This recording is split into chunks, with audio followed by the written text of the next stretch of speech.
Boa noite, turma. Boa noite, professora. Meu nome é Evelyn Ferreira. Meu grupo é composto por mim, Querolane Gomes e Isabela Barros. O tema que a gente escolheu é o Centro de Atenção Psicossocial. Ele aborda as políticas de família e pessoas com deficiência. No nosso trabalho, a gente vai falar um pouquinho da reforma psiquiátrica para conseguir contextualizar o nosso tema, a respeito do CAPS, que é o nosso tema, e o envolvimento na democracia e cidadania, e também o porquê escolhemos esses dois, a política de família e a pessoas com deficiência, as duas temáticas. Para contextualizar, vou iniciar falando da reforma psiquiátrica. Esse movimento é resultante da luta antimanicomial. Perante o cenário que era observado nos manicômios da época, diversas pessoas começaram a questionar e criticar o modelo de funcionamento, a conduta dos médicos, os tratamentos aplicados e o caráter de privação de liberdade desses espaços. Sendo assim, começou uma onda de tentativas de reforma local. As três mais significativas no mundo da psiquiatria são as comunidades terapêuticas psiquiátricas na Inglaterra, a psicoterapia institucional e a psiquiatria de setor na França, e nos Estados Unidos é a psiquiatria comunitária. Para elucidar melhor, eu vou falar um pouquinho de cada reforma. A primeira, que é o movimento inglês, Comunidades Terapêuticas Psiquiátricas, foi idealizada na década de 1940 por Maxwell Jones. O que a gente pode definir dela? Eram instituições onde os profissionais e os internos eles se juntavam para fazer reuniões a respeito do tratamento dado. Eles usavam também técnicas educativas. Já o movimento francês, a psicoterapia institucional, porque são dois movimentos separados, ela baseava-se na socialização do ambiente de tratamento, onde pessoas que não precisavam de tratamento, ou seja, não faziam parte do hospício, frequentavam o local para a socialização dos internos. Isso começou quando o dono do hospício notou que quando as pessoas passavam por lá, tinha um aumento do humor do local, aí ele institucionalizou isso, né? Permitiu realmente que as pessoas entrassem e não ficassem apenas do lado de fora. O segundo movimento francês, que é a psiquiatria de setor, ele tem como foco criar serviços extras hospitalares para auxiliar na reinserção dos ex-internos na sociedade. Já o movimento americano, que foi encabeçado por Gerald Camplin na década de 1960, ele tem como referência a prevenção de doenças mentais e não apenas o controle em crises ou surtos. No Brasil, a questão da saúde mental teve seu primeiro passo na criação do Hospício Dom Pedro II. Antes disso, os chamados loucos ficavam trancados em porões de grandes hospitais, como o Hospital Santa Casa de Misericórdia, no estado do Rio de Janeiro. A reforma psiquiátrica no Brasil teve seus moldes baseados no modelo europeu e também no modelo americano. E é apenas com a redemocratização do Brasil pós-ditadura militar que o movimento começou a ganhar mais força, porque as pessoas começaram a ter um maior aumento da liberdade de expressão, o direito a reunir-se, o direito a protestar-se. Então, foi aí que começou a surgir mesmo esse questionamento, esses movimentos contra o modelo que se tinha nos hospícios. Com a redemocratização pós-ditadura e o aumento da liberdade, né, que foi causado por ela, os movimentos sanitaristas e a respeito de políticas de saúde começou a ganhar mais força e começou a tomar forma, né, vamos dizer assim. Três movimentos que foram super importantes: é o Movimento de Renovação Médica, o Centro Brasileiro de Estudos de Saúde e o Movimento de Trabalhadores em Saúde Mental. Nessa formação desses três grupos, ocorreu o primeiro ato democrático com relação a essa área da política de saúde mental, que foi denúncias de corrupção, fraude, desumanização no tratamento, torturas, entre outros. Mas a institucionalização realmente veio um pouco mais tarde, só em 2001. Mas nos anos 80 e anos 90 foi ganhando mais forma, foi tomando mais corpo e aumentando, né, os debates, as políticas, as investigações. Mas realmente só em 6 de abril de 2001, com a Lei 10.216 sancionada, que realmente teve a institucionalização da reforma psiquiátrica. Essa lei discorre a respeito da proteção e o direito das pessoas portadoras de doenças mentais e redireciona o modelo assistencial em saúde mental no Brasil. Me chamo Carolina e vou dar início ao surgimento do CAPS. O primeiro CAPS que surgiu foi o Centro de Atenção Psicossocial Professor Luiz das Rocha Siqueira, também conhecido como CAPS Itapeva. Ele foi inaugurado em 1986. Ele é o primeiro CAPS do Brasil e o seu nome homenageava o antigo coordenador de saúde mental do Estado, que, na década de 1970, ele contribuiu para a construção de novos rumos no atendimento de pacientes com transtorno mental grave, através da implementação de políticas de saúde mental contrárias ao modelo centrado em longas internações em hospitais psiquiátricos. Os objetivos traçados nesse projeto eram atender os usuários portadores de sofrimento mental, evitando ao máximo internações psiquiátricas, e desenvolver trabalho interdisciplinar que permitisse aos usuários e profissionais que potencializarem suas capacidades. E a outra era oferecer à clientela uma proposta terapêutica. O RAPS, a Rede de Atenção Psicossocial, é uma rede de saúde temática que dispõe-se a assegurar as pessoas com sofrimento ou transtorno mental e com necessidades decorrentes do uso de droga, com alcance a um atendimento integral e humanizado, garantir a articulação e a integração dos pontos de atendimento das redes de saúde no território, qualificando o cuidado por meio do acolhimento, do acompanhamento contínuo e das atenções urgentes. O foco do RAP são três: o acolhimento, acompanhamento contínuo e vinculação à rede.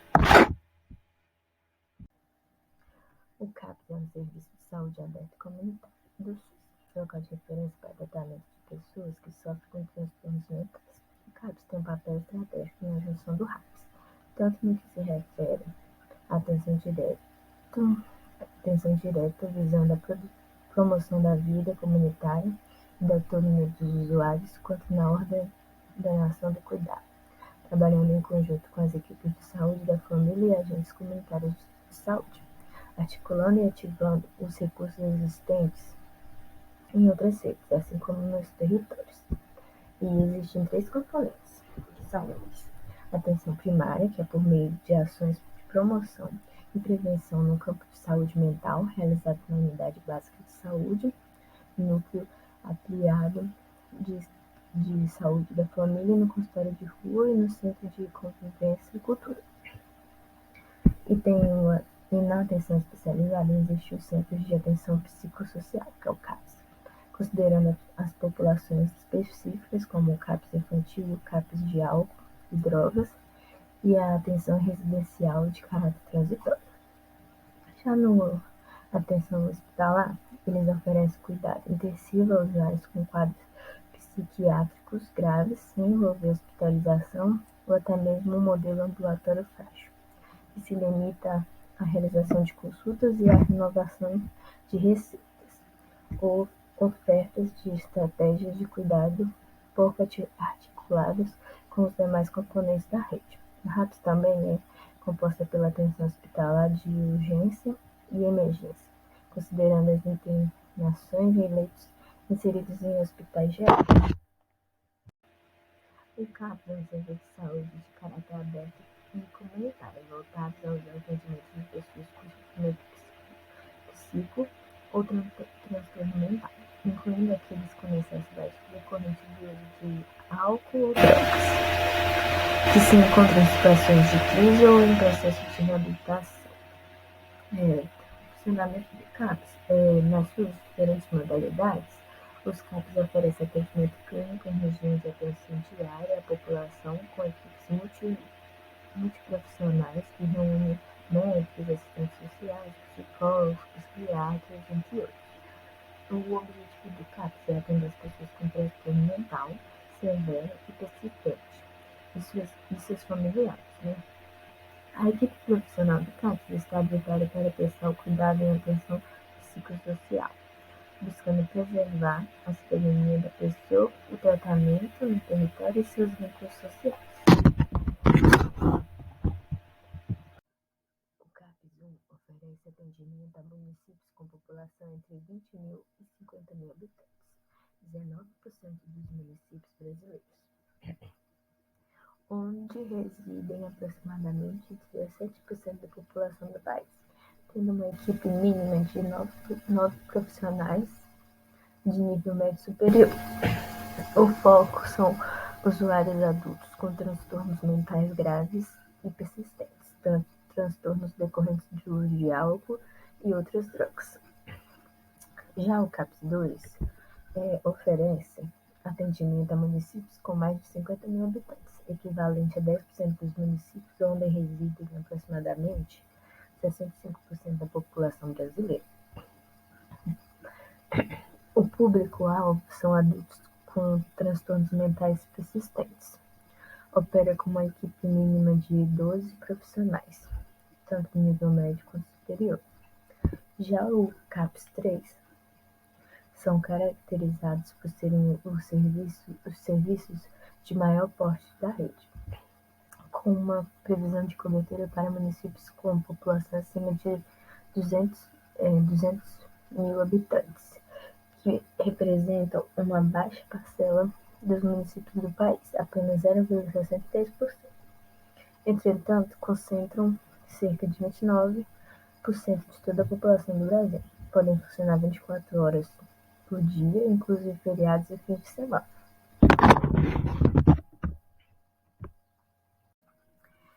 Já o CAPS-I é um tipo de serviço especializado em atender crianças e adolescentes com transtornos mentais, e se operacionaliza em municípios com população acima de 200 mil habitantes. O funcionamento acontece de segunda a sexta e o trabalho é realizado com uma equipe mínima de 11 profissionais, com instrução entre nível médio e superior, com capacidade média de realizar 180 acompanhamentos com crianças e adolescentes por mês. Já o CAPS-AAD é o CAPS que foca no atendimento a pessoas que utilizam o álcool de maneira prejudicial e outras drogas em cidades com mais de 200 mil habitantes. Meu nome é Isabela e agora eu vou falar um pouquinho da relação de democracia e cidadania e o RAPS-CAPS. Primeiramente, não dá para a gente falar de democracia e cidadania sem falar do direito fundamental e universal da saúde no Brasil. A saúde ela está prevista na Constituição de 1988 e o direito está garantido no artigo 196. O artigo prevê que a saúde é um direito de todos e que é dever do Estado, garantido mediante políticas sociais e econômicas que visem a redução do risco de doença e de outros agravos, e o acesso universal e igualitário das ações e serviços para sua promoção, proteção e recuperação. Ou seja, o centro de atendimento, e a rede de atendimento psicossocial, ela está dentro do direito de saúde no Brasil e a saúde gratuita. A Evelyn já falou um pouco no início do vídeo e eu vou falar novamente o quanto foi importante a participação popular na criação das políticas e nas reivindicações para a construção da saúde mental no Brasil. A gente cita aqui a reforma sanitarista e a luta antimanicomial, que foram dois importantes movimentos importantes para a saúde mental no Brasil. É muito importante que haja engajamento popular nas participações das conferências nacionais de saúde e nos conselhos também de saúde mental, sejam eles estaduais ou municipais.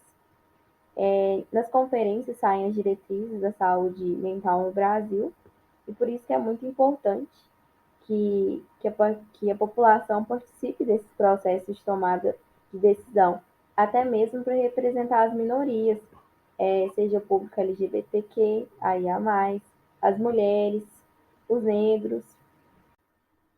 Ainda falando de democracia e cidadania e o RAPS e os CAPS, é importante a gente falar que o RAPS, né, que é a Rede de Atenção Psicossocial, ela está diretamente ligada com a Política Nacional de Saúde do Ministério da Saúde e foi criada a partir da Lei Federal 10.216. E só foi a partir da criação da lei e da reforma psiquiátrica que as pessoas com transtorno mental tiveram mais visibilidade e realmente foi resgatada a cidadania, que antes essas pessoas eram muito, muito invisíveis e privadas até mesmo dos seus direitos. Agora eu vou falar um pouco sobre os CAPs e as políticas de família. Então, o Centro de Atendimentos Psicossocial, eles promovem a atenção à saúde mental do indivíduo. E a partir das reformas psiquiátricas, os tratamentos são pautados na substituição da internação, ou seja, não isola o paciente de seus vínculos familiares e da convivência em comunidade. As famílias, elas são envolvidas ao longo dos tratamentos, com atividades, até mesmo oficinas, e contribui também para o fortalecimento dos vínculos. A gente pode considerar que o CAPS e o RAPS, que é a Rede de Atendimento Psicossocial, elas são políticas desfamiliarizantes, já que tornam a promoção da saúde mental um dever do Estado e não só da família. Agora eu vou falar um pouco sobre o CAPS e as políticas de pessoa com deficiência. Então, o centro de atendimentos, ele pode se relacionar, sim, como uma política de pessoas com deficiência, porque se engana quem pensa que deficiência é só deficiência física ou mental. Os transtornos, eles também são considerados deficiência, contanto que sejam transtornos permanentes. A gente destaca aqui o transtorno bipolar, transtornos psicóticos e a esquizofrenia. A gente também fala que essas pessoas, elas são incluídas no mercado de trabalho através da lei de cotas para pessoas com deficiência, que foi regulado pelo Ministério do Trabalho na Instrução Normativa 98 de 2012. É importante que as pessoas que possuem deficiência psicossocial, que elas sejam avaliadas para saber quais as limitações, as dificuldades e qual que é o grau de impacto da funcionalidade dessa pessoa. Um exemplo de política de pessoas com deficiência, o CAPS e as políticas de saúde mental, é o programa Inserir, do PROESC. Ele é um programa de esquizofrenia da Escola Paulista de Medicina e ele tem possibilitado a contratação de pessoas com esquizofrenia em vagas no mercado de trabalho formal. Ele é viabilizado pela lei de cotas para pessoas com deficiência e tem incluído essas pessoas no mercado de trabalho. Eu espero que tenha ficado claro, mas a gente relacionou o tema com políticas de família e políticas de pessoas com deficiência, já que a promoção da saúde e o CAPS, da saúde mental, ela tira esse papel da família de cuidado e torna obrigação do Estado. E políticas de pessoas com deficiência, já que há a inclusão dessas pessoas no mercado de trabalho, já que os transtornos mentais, alguns, são considerados deficiência. A gente agradece a atenção e essas são nossas referências utilizadas na construção desse vídeo. Muito obrigada.